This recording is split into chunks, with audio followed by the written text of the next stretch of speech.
Nak masak bihun goreng paling cepat dan simple je.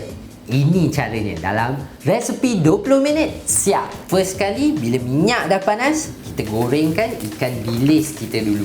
Okey, bila kita punya ikan bilis ni dah garing sikit, kita boleh masukkan bawang merah dan juga masukkan bawang putih. Lepas tu kita boleh tumiskan bawang tadi hingga bawang layu. Bila bawang dah layu macam ni, kita masukkan cili kisar kita. Cili kisar ni pula kita akan tumiskan dia sampai pecah minyak.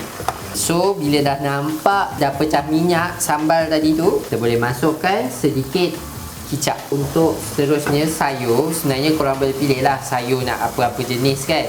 Dan saya pilih lobak merah. So kita masukkan dulu bagi dia lembut cepat sikit. Kita boleh masukkan juga sedikit air sebab kita nak lembutkan bihun kita dengan air ni nanti.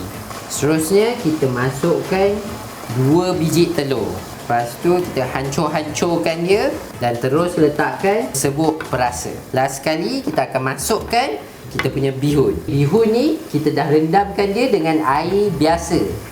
Tips dia jangan rendam dengan air panas. Nanti dia senang hancur bila kita nak gorengkan dia. Okey, nak masak dia memang renyah lah sikit orang kata. Tapi tips dia nak share kat sini, korang boleh angkat dia dan goyang-goyangkan macam ni.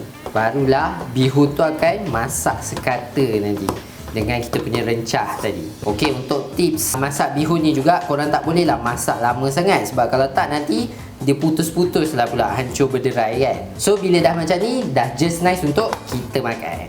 Nampak cantik kan kita punya mi, tak putus-putus. Masak pun just nice lah. Simple je tapi sedap macam ni. Nak lebih banyak resepi macam ni, layari website My Recipe.